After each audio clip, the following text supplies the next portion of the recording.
Welcome, welcome, welcome to the School of Radiance podcast. I'm your host, a humble human on a mission, here to help you both look and feel your best. In today's episode, we are going to be focusing on the emotional components of beauty and radiance, the nervous system components of beauty and radiance, and of course, how to navigate our lives with a little bit more grace and ease, because the more at peace we are, the more relaxed we are, the more beautiful we're going to look, because our facial expressions are more calm. And from the feminine perspective, that's actually very attractive, presenting as a very calm, grounded, peaceful state. And then, of course, for the men, having that very clear sense of purpose and direction and that drive. And of course, there's hormonal components that tie into that. But the nervous system and our emotional states are hugely linked to this for us to stay on track with our purpose. And today's guest is a returning guest here. We have Leslie Miranda joining us once again. Leslie's been on the show, I believe, about 3 or 4 times now. And she's someone who I love to connect with to stay on point from a emotional and relational perspective, and I will tell you why. Leslie Miranda is a licensed marriage and family therapist with a private practice based in Camarillo, California. She offers both in-person and virtual psychotherapy and consultation throughout California and beyond. Leslie brings a unique blend of clinical expertise and intuitive insight to her work. She's certified in EMDR, Brainspotting, and Clinical Hypnotherapy, and is a certified clinical trauma professional with advanced training in the trauma regulation integration processing model. Leslie has a special interest in helping people alchemize their life experiences into powerful success stories, weaving together somatic work, depth psychology, imaginal practices, and the healing arts to support deep, lasting transformation. So you can see why she's a great fit here on the show, right? Bringing the non-physical and the physical together to help us both look and feel our best. Welcome back to the show, Leslie Miranda. How are you today? And of course, what is radiance to you? Oh, Rachel, it's so lovely to be back here with you. I'm so looking forward to our conversation today. I'm doing well. As one of my theater professors used to say, I'm getting better all the time and actively engaging in that process.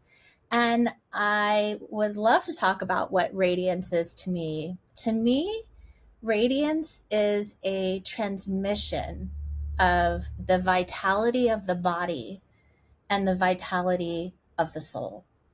So it is that life force that then is projected out into our energy field that can become palpable to other people. And for those of you tuning in, Leslie's been a long time listener of the podcast herself as well. And, you know, we've been able to support each other over a number of years now too, which is pretty lovely. What has this been like for you as an LMFT practitioner yourself to actually start to embody and work with some of the things that you've learned here on the School of Radiance podcast and of course with our time? Well, I love that you emphasize this concept of radiance because, again, it does speak to life force. You know, what maybe in Chinese medicine might be talked about as qi, as this vitality that moves through us, that is happening on a physical level, on an energetic level, a mental, spiritual level. And so certainly as an LMFT, I work on the psychological level, but in my practice, the reality is we work on all of those levels, and your work and your podcast really inspires me in that direction and uplifts and affirms that all of those levels are really the components that can create complete health for someone. I had a lovely gentleman reach out to me over Instagram direct message. He actually made a comment of one of my posts playing guitar. I was playing a Metallica rendition on a Gibson guitar, and this was from a number of years ago. For those of you who tune into the show, one of my hobbies is playing guitar, and I have done so both acoustic and electric, since I was about 10. And yes, I was in a punk rock band in my yesteryears as a rhythm guitarist. And so we kind of bonded over that. He's like, oh, that's so cool. You play guitar. And then I started to ask him, you're a guy tuning into my content. Like, what do you like? What do you want to see more of? And his response was, we're all of us are going through stuff. And I really like that you're sharing the inner work component. And this is huge because the nervous system and our brain and our hormones and our movement and our thought forms are all connected. If you want to be your most beautiful, radiant, high vibe version, having all of these foundations laid that I talk about here on the show and then starting to optimize is really where you start to see the shifts in how people respond to you, the compliments that you receive, and your ability to, really raise the vibe in any room that you go to, and also deflect energy that isn't maybe going to be supportive for you on your journey. It's kind of how a magnet works. It attracts and it repels at the same time, effortlessly.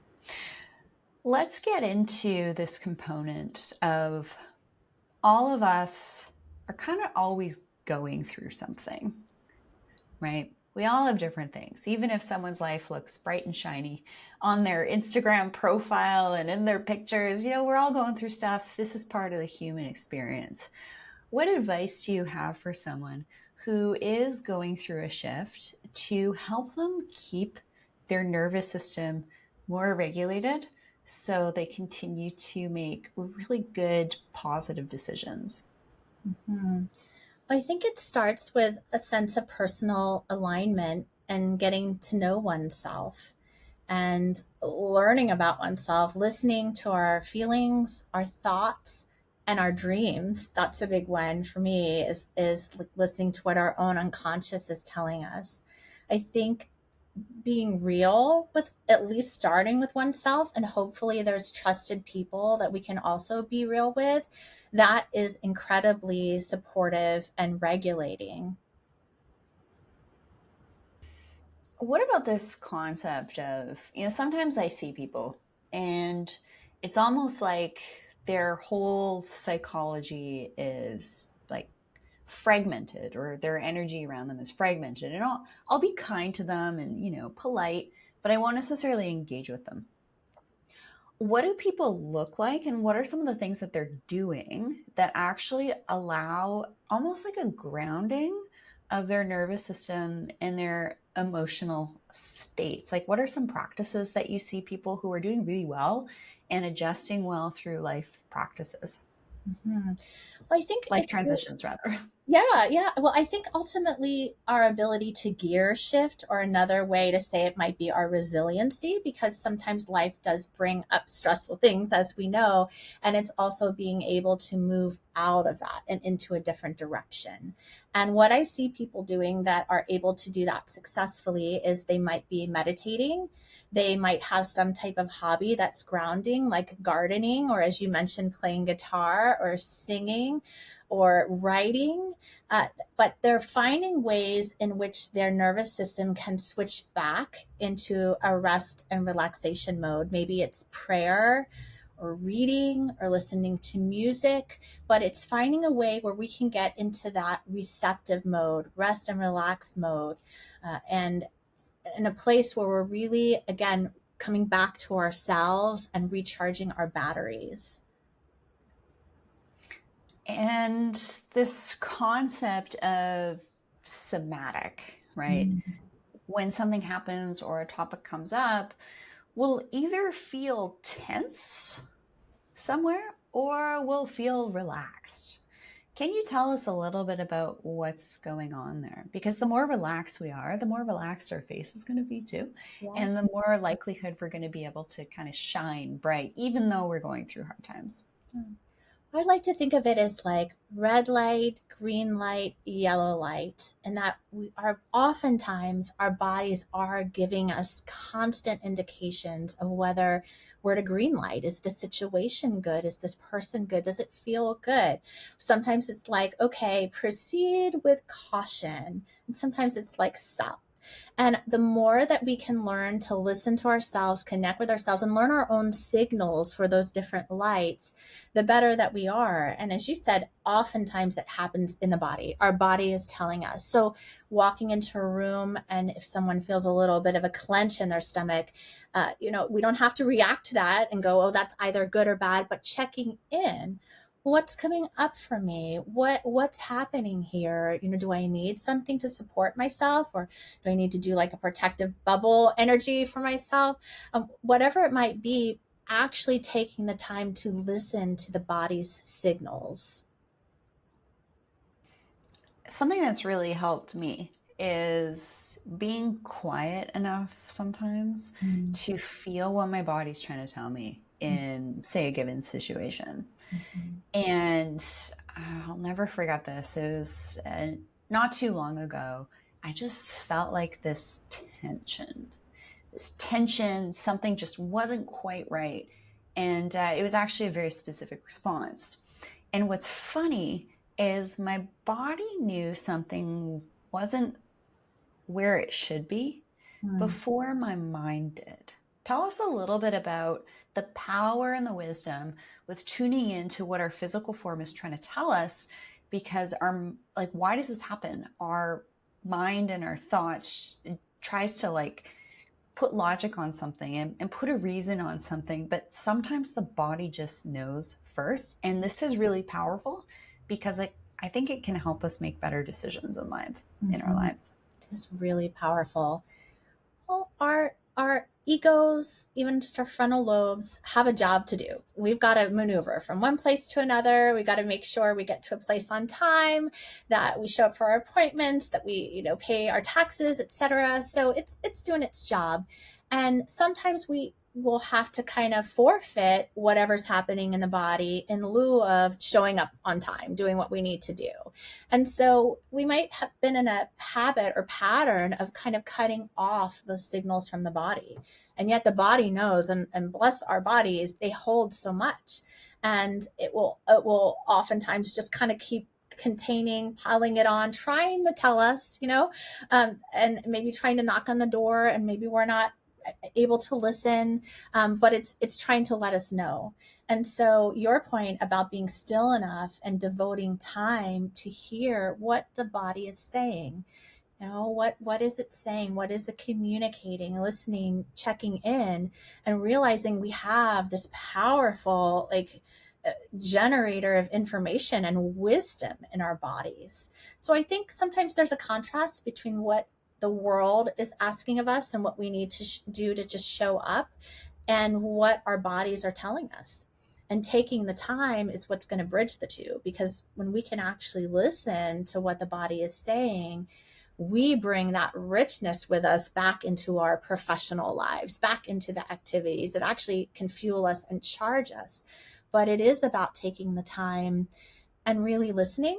I mean, because sometimes what the body is saying is not what our egos are saying, or what we think we should do, or who we think we should be. And so there's still that wisdom there. We want to create space for it and at least take it in, consider it, and hear what the call of the body is trying to tell us. So, all of us in our lives, I've had a fairly protected life here on Vancouver Island as a fifth generation islander. But, I've still gone through things myself too, from injuries to emotional trauma and relationships, things like that. We all go through stuff. I still feel quite grateful for the things that I have gone through are not as intense as maybe others have gone through. Now, when it comes down to us really stepping into our best version, yes, there are things that we've all experienced throughout our lives. And the energy I really love to be in is this forward moving momentum. And we can actually call this flow. Mm. And when I'm in this state, I'm happier, I feel better, I'm not experiencing as much pain, I'm more powerful, I'm more creative, and I'm also more present in the relationships and also the client care that is really important to me. In some talk therapy and practices, it comes with the kind of like the price of going back to what the event was like for you and how you felt in that. And for me, it has this kind of like loop component. Mm-hmm. I'm very familiar with Carl Jung Mm-hmm. and Jungian psychology, working with that for over a decade myself. So there's this dichotomy of this paradox of, yes, being in that forward moving momentum flow, growth, purpose, pursuit, relationships, wealth, legacy, health, beauty, all these things. But there's things that are the shadow component of us. How do we balance learning the lessons from what we've experienced and staying in that forward moving momentum? I think, first of all, we have to be really willing to explore the shadow elements, to go into the depths of the feelings that aren't quite as comfortable, that might not feel as pretty, that might feel kind of vulnerable. And we really need to be able to hold space for those aspects of ourselves as well, and be able to recognize where in our lives we may have made mistakes or gotten stuck, or there may have been blind spots. And so I think that taking that time, I mean, that's the Jungian work, is the integration of all of these aspects of the self, including the shadow, and taking that in, learning the lessons from it, becomes actually something rich that can fuel us even further in our lives.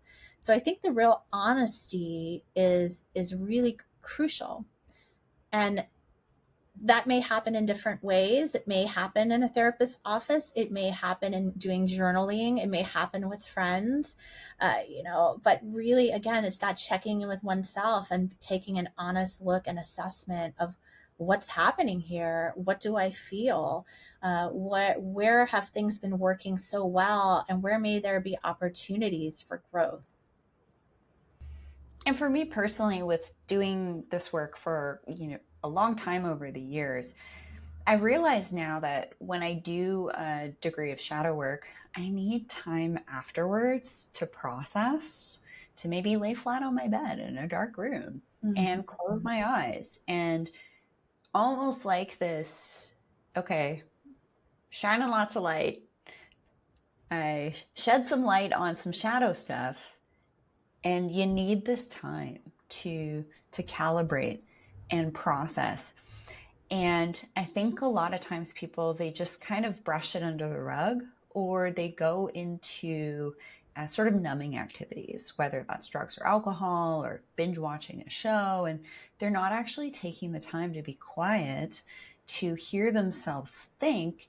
And then, of course, inflammation running in the background, a dysregulated nervous system from trauma or from health stuff, from different chaoses that are often associated with people, place, or things. And they just, I find a lot of people aren't taking enough time to really sit with themselves and give themselves that buffer afterwards to actually integrate what they've learned about the shadow components of them, Mm-hmm. and then actually not look at that as being bad, but then, like you said, learn the lessons, right? It's a part of your identity. Jungian work is about shedding light on the subconscious components of you, because if you don't, they're going to show up in both your personal and your professional relationships.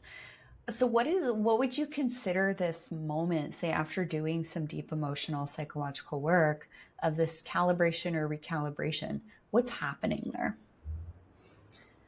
I think it's ideally we have self-compassion for ourselves and tenderness in the way that we would want to comfort a child and take care of a child that was maybe just had an upset. We want to do the same thing for ourselves. And what you said, as a first step of creating space is really important. Not necessarily, just jumping back into the swing of things right away, but creating that space, giving that time to reflect, And, asking ourselves, what do I need right now? How can I best take care of myself? And also, a very important point you mentioned is not engaging in behaviors that then are numbing, because that is what perpetuates the loop you spoke about, because it wants to release the catharsis, but then it gets numb, so it goes right back where it was, and here we are again.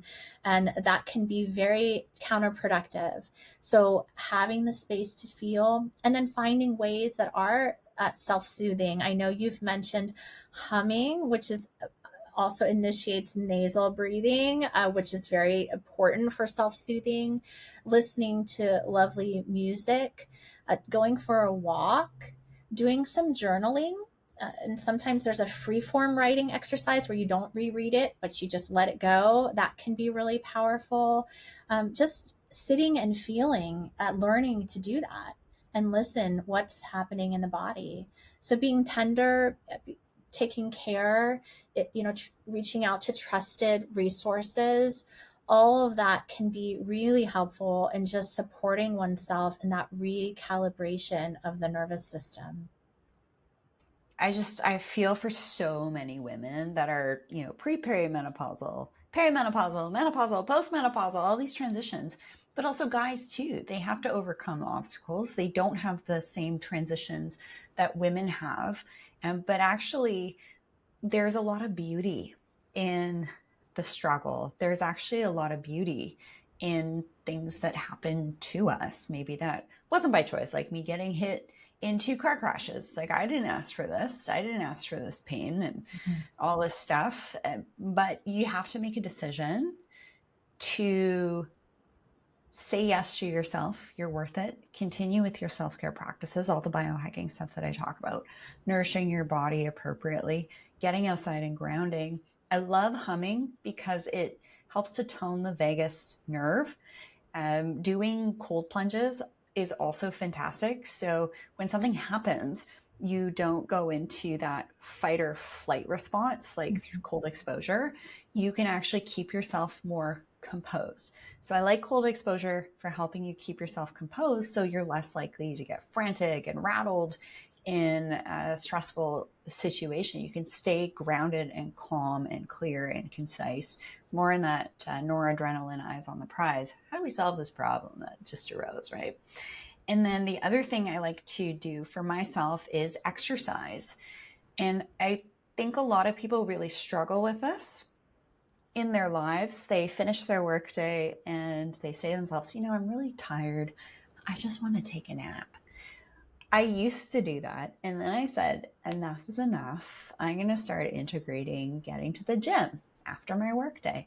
And I find that I just get so many feel good hormones during that. And you kind of, from a TCM perspective, yin yang, from an energetic perspective, also from a human design perspective, some of us need to literally like offload some of this additional energy that we have in our system. And so if your nervous system is feeling like a little bit shot, when you go to work out, you're going to notice jitteriness. You're going to notice that there's a little bit of a disconnect between what your brain is telling your muscles to do and also in your movement. So if you're noticing when you're moving, you're walking, you're speaking with people, your movements are like kind of jittery. I was actually at a family dinner yesterday, and someone that was there, their movements were like quite kind of like tense and a little bit like erratic. And I was like, oh gosh, like there's something going on with that nervous system. So a sign of a balanced nervous system when you're looking to make friends and relationships is look for people that have more of this like smoothness to the tone of how their nerves and their muscles are firing together for their movements. And there's a really cool component here, because one of the things that can help kind of pick you up out of a hole you might be in, literally, is to actually move your body and see the improvements from the strength and the fluidity component with how you are moving. That's going to actually build confidence. And then you start to notice this. You're like, yes, it's all kind of working together. I'm getting stronger. I feel better after working out and all of that. Do you find that more people could benefit from physical exercise and weightlifting, not just going for a walk. Yes, going for a walk is great, getting those steps in every day, we know that, but it's getting the muscle mass up. Do you find that people who have a regular strength training routine are more resilient in your work as a psychotherapist? Absolutely. I mean, it as long as there is the rest component incorporated into the strength training. I mean, strength training is super powerful. It is a way in which we can feel really empowered. It does give us an instant boost to our nervous system and an upliftment. And I mean, we know it is the secret to longevity. So strength training is uber important, especially as people reach different seasons in their life. It is what is going to help maintain the countenance and that sense of radiance. And I also, as you were sharing, I think dance can also accomplish some of the things you mentioned.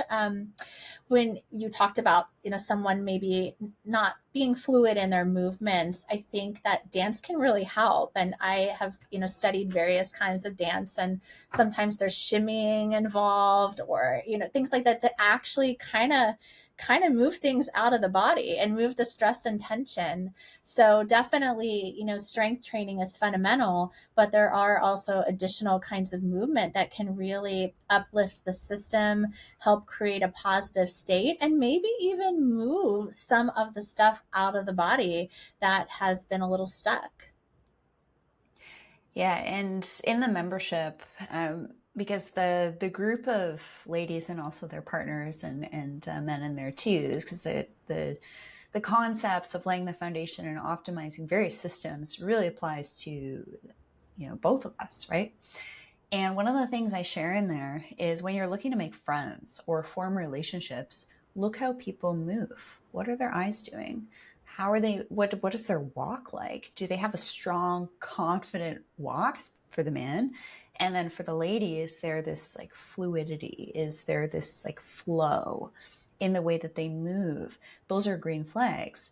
And it's not so much like a red flag, write somebody off if you see that kind of disjointedness in their movements is not fluid. But, maybe that could be someone if you're looking to make a business connection with or a relationship connection with.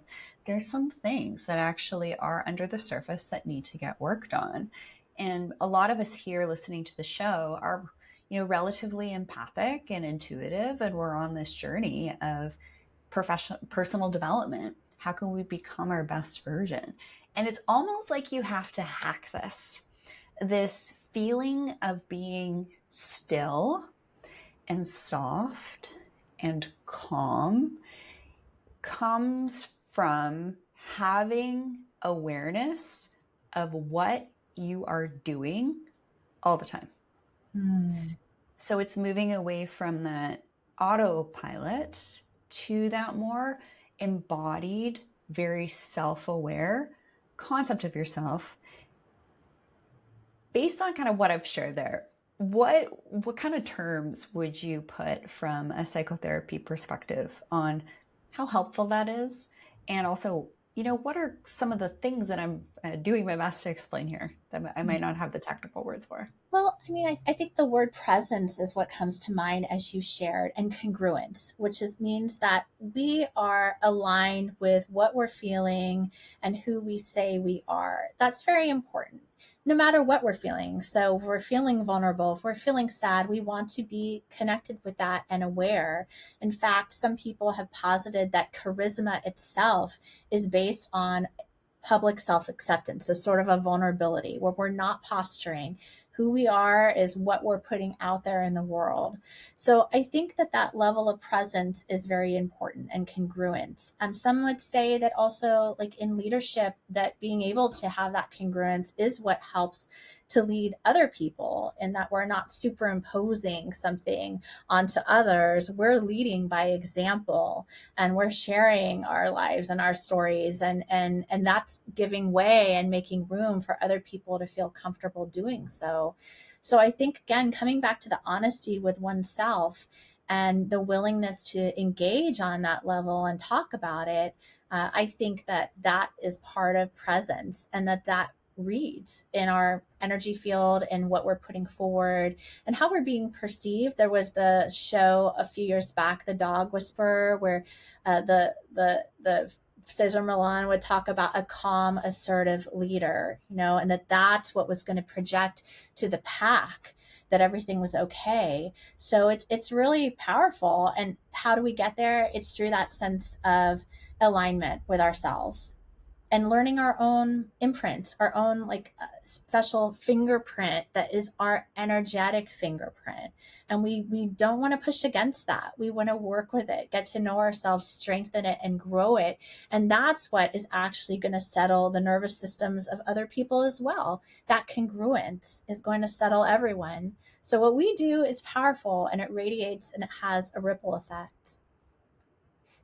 So that's why I'm here, right? Is to unpack and have a strategy around how do we cultivate radiance, which I think is the aspect of deep, long-lasting beauty. When I was on Instagram, kind of talking with this gentleman, he said to me that he was at an event and he sat next to a woman in her 60s, and this guy's in his 30s. I actually told him, I do a podcast on this, so thanks a lot. and he said to himself, I was next to her and I was attracted to her. And it kind of caught him off guard a little bit. And I said, yeah, you were probably attracted to her because, number one, the more mature we are, the more wise in years we are, the more we know ourselves, the more we've hopefully become, basically your own master of all your systems. And she was also very likely exuding a lot of really great, happy, peaceful, coherent energy, right? So feminine energy in the flow. And she probably had a great body composition as well. She had looked after herself. I didn't ask, what she was wearing. But she probably had a nice looking outfit on as well. So for those of you ladies out there who are more mature, tuning into the show, because I know lots of you are in your 60s, 70s, and 80s, you can have signs of sun damage and signs of aging. But this stuff is like the long-term beauty hack that I actually can't rejuvenate in someone.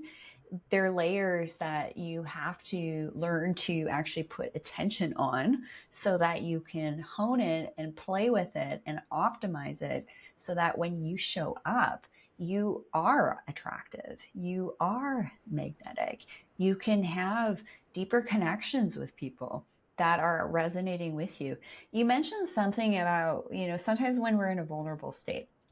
And I also just want to say that when we are going through something, we can be in a little bit more fragile, vulnerable state, right? Also, depending on, for the ladies, where you are in your cycle, what's happening in your personal and professional life. What kind of words of warning do you have for people who, yes, they're wanting to put themselves out there, but they're feeling just a little tender and a little vulnerable, and they're going through things? What advice do you have for them so that they don't end up, what I'm getting at is engaging with others, that there's not going to be good boundaries there, and they might actually be siphoning their energy, and then after that interaction, they might actually feel worse. I think when we feel especially vulnerable, it's a good time to be in a regenerative state. So it may not be the best time to, go hit the nightclubs or whatever people are doing. It may be a time of reflection where we can really build ourselves up, restore, and refuel. And in that way, we're also less likely to go out there and misjudge or misstep or kind of, reach or from a place of need rather than a place of fullness. So I think starting with the self-care again, wherever you are, whatever scene in nature you have access to, letting that just restore and refuel, I think is a really important step one. Taking wisdom from the wisdom of the ages. I mean, there's Rumi and the ancient books. And I mean, we are not the only ones that have gone through this, and that is available and can give us strength and wisdom. And in that way, if possible, even if we're still feeling vulnerable, we are gracefully also kind of shored up so that when we go into an interaction with a person or whatnot, we can still stay in that sense of centeredness and presence and be aware, oh, this is more of a yellow light. So I'm still going to take my time here. So I think, again, regenerating rather than grasping, I think is very powerful when we're in a vulnerable state. I'd love for all of you to start to consider when you go do something or you're around certain people, how do you feel immediately afterwards? How do you feel the day after? How do you feel the week after? When connections are good for you and you are, at the same time, this is an interdependent relationship, right? Where there's giving, there's receiving, it's mutually beneficial. You should be feeling really good after that. And sometimes when I engage with people and they're going through stuff, I'm kind of doing my own thing, say, for example, at the gym, and then they say, oh, like I'm about to do a big lift or something like that. And they say, oh, my friend's dog just died. It's Yeah. like, you will engage with people. They just don't have a lot of what we call emotional intelligence or the ability to read the room. Just have, grace for that individual. Don't put them in their place. Everyone's on their own journey, but just notice people who you engage with and who you choose to engage with. There should be more of this energy coherence. So yin and yang. You shouldn't feel depleted after. And I'm saying this because the more beautiful and vibrant and radiant you become, you have to have really good boundaries, because some people, they just want to be around you because you're good looking. They just want to be around you because you make them feel better. But at the same token, you need to have an awareness of who and where you are on whether or not it's making you feel better or it's draining you. And what advice would you have for people, Leslie, who they're starting to notice the contrast? Contrast and polarity is like this beautiful part of the human experience: yin, yang, masculine, feminine, good, bad, all these things. What tips do you have for boundaries when, say, you have to engage with certain people, but not let you be depleted or have your energy siphoned on? And also this badge of being a people pleaser for everybody. Mm-hmm.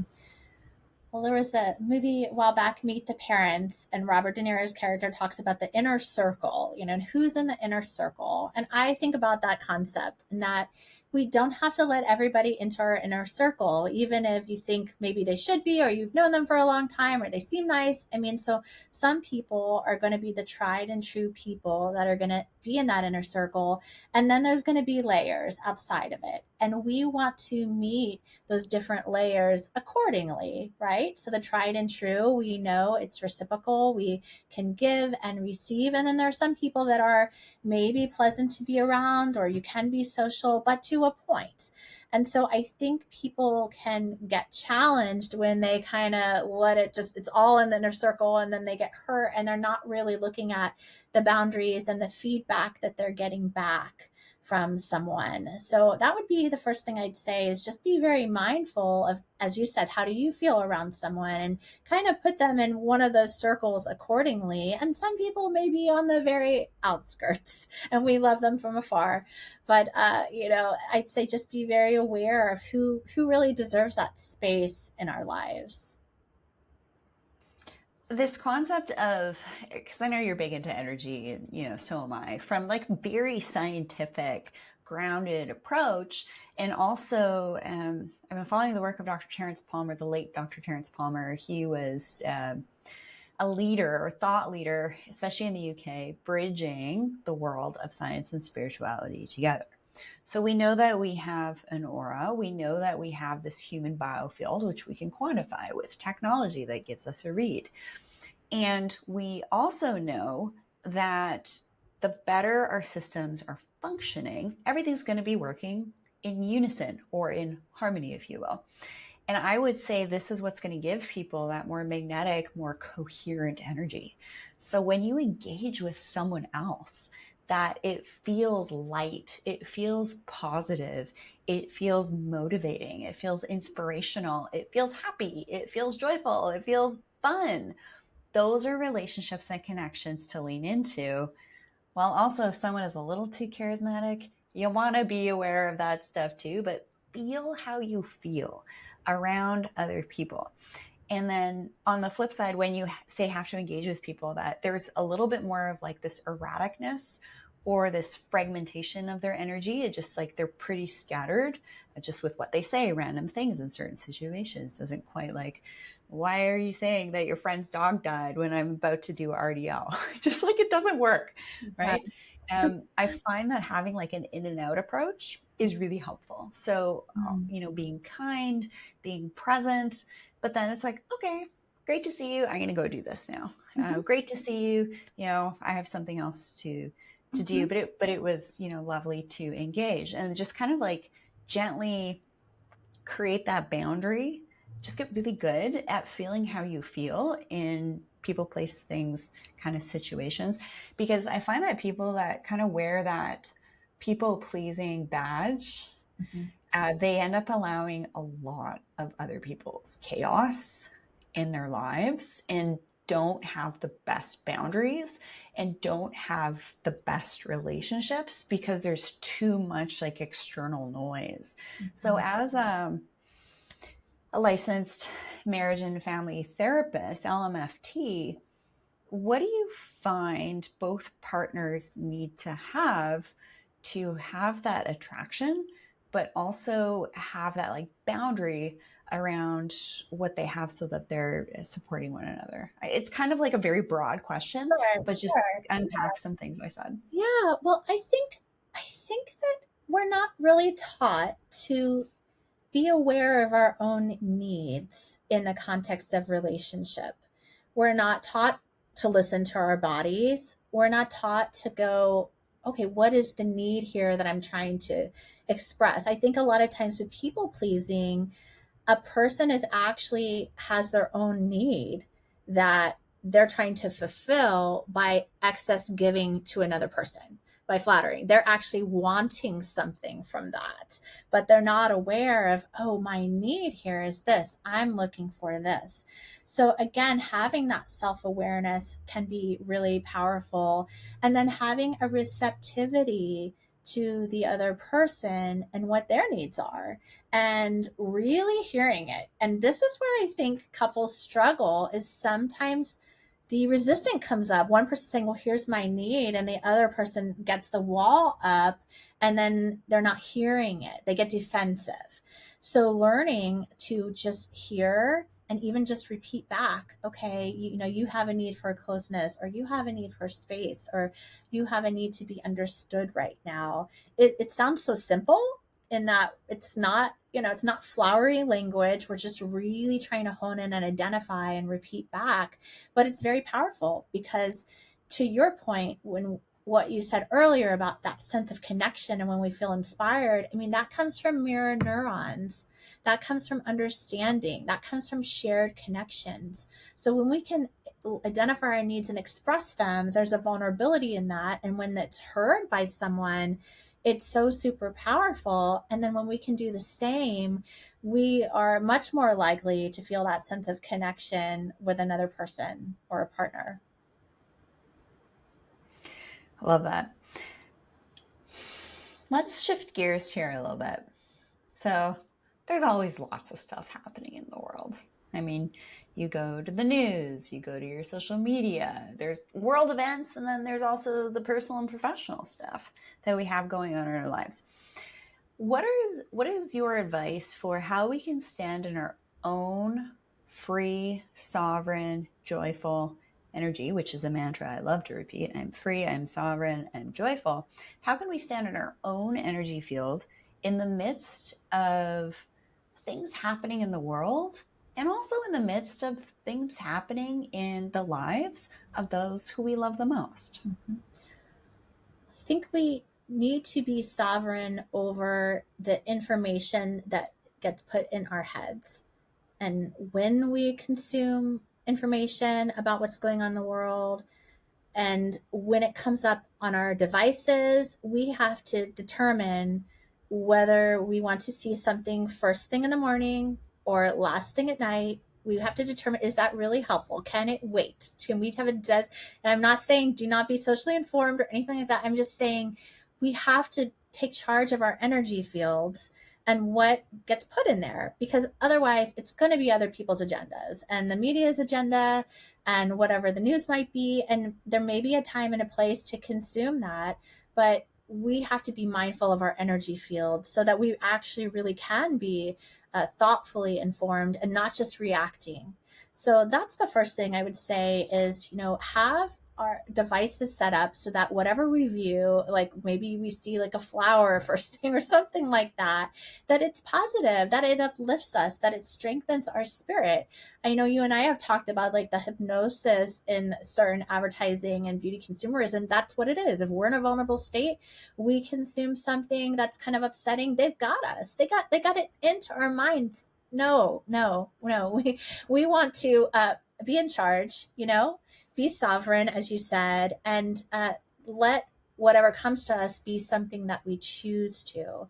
So I would say that's the first thing. And then the second is going back to those self-awareness body practices where we have that connection to ourselves. We start with us. We are what we bring into the world. It's what we've been given, our gifts, and we have to start there and strengthen those gifts and work with them and then step into the world. That's truly putting our best foot forward. That's truly offering our unique vibration, which is given to us for a reason, our sense of purpose, and bringing that in and infusing our positive energy into the world rather than just being a consumer of other people's energies.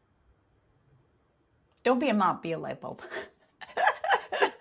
Right? Like sometimes the simplest option or the simplest explanation is just like helpful. I don't know why I said that. It's a little bit off the cuff, but whatever. But like shine your light, Yes. right? Be a good person. Take care of yourself. Don't be like, bless the hearts of people that do this. Whenever my mom and some really great people I know, you might have a lot of people coming to you to kind of like they vent because they share their life story with you. I've had this a number of times. I basically meet a stranger and then they start telling me their whole life story. I'm grateful that that person feels safe around me. At the same token, if you're doing that all of the time and you're allowing so many different things to come into your awareness, you're not kind of like taking pause or, I don't know what I'm exactly trying to say here though. But what I do notice is when you are that person that everybody comes to for help and you don't take time to be quiet and on your own, it can impact your relationships because then you go and talk to people, your loved ones, and you repeat what other people told you. I see this all the time. And it's like, well, actually, I'd rather just hear about your life. Like, what's going on in your life? Why do I need to hear about this other person who's like 4 people displaced? I'm here with you. I'd love to hear about your life. So when people open up to me in, somewhat casual settings, I think it's great because they're sharing who they are. They're not talking about, oh, my friend's dog just died. Very different. To have great relationships and connections with people is when you are vulnerable and you're talking about yourself and things that are going well and maybe things that aren't. But you have that safe space. But to do that with people who you have that safety, and I think it's kind of more energy coherence. But how do relationships impact our beauty and radiance? Because you see people in happy relationships and not so happy relationships. How does that impact the way that people look and feel? Going to that concept of mirror neurons, that when people are connected, there's going to be neurocircuitry that's lit up in one person's brain as it is the other. And so we are constantly reflecting back to each other. So when we have those people in our lives that really light us up, that inspire us, that support us, just talking about it, I feel expansive. I feel, oh, this is so uplifting, right? And so, absolutely, it can affect our countenance and our radiance and how we look. Because if you think of like the opposite, if we're feeling stressed or disconnected, I mean, it's going to collapse our system, kind of cause a more rounded posture, a furrowed brow. And that over time, it becomes etched in the body. So, really going back to that inner circle of positive people that we can be real with, that we can reflect back, give and receive, that is just going to make us even more beautiful and radiant.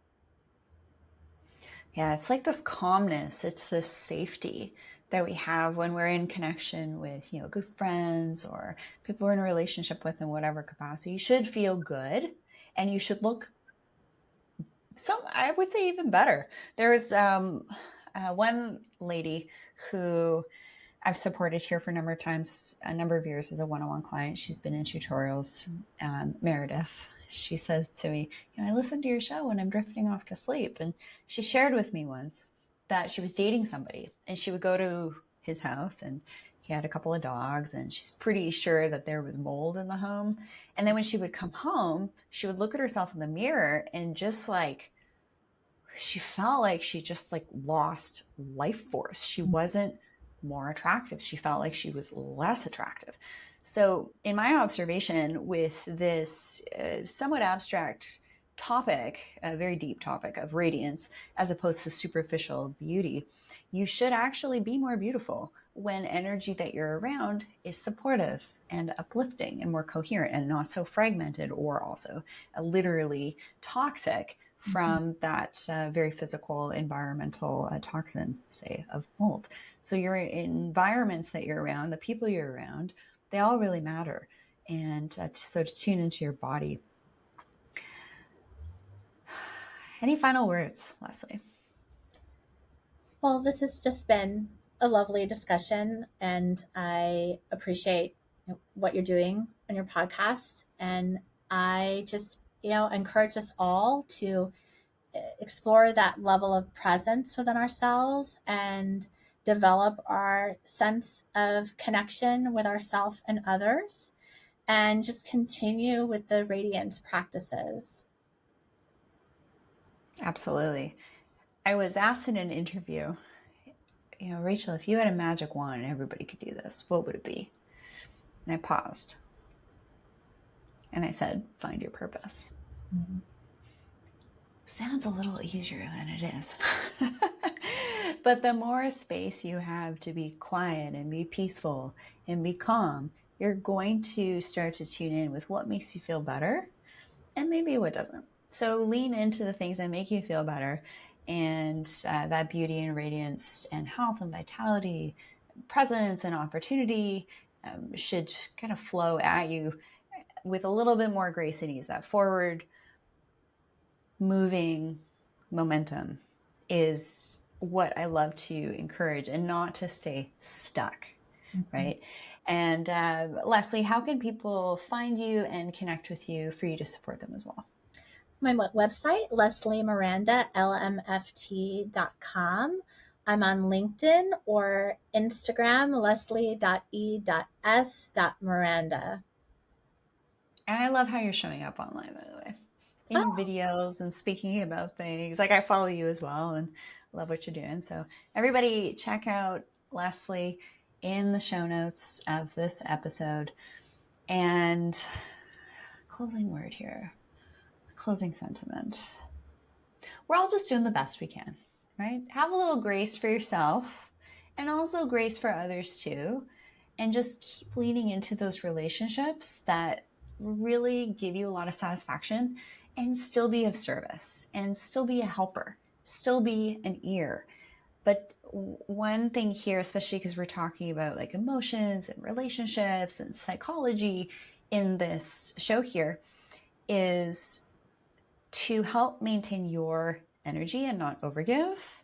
If people ask you for advice openly, sure, share some insights if it feels right to do so.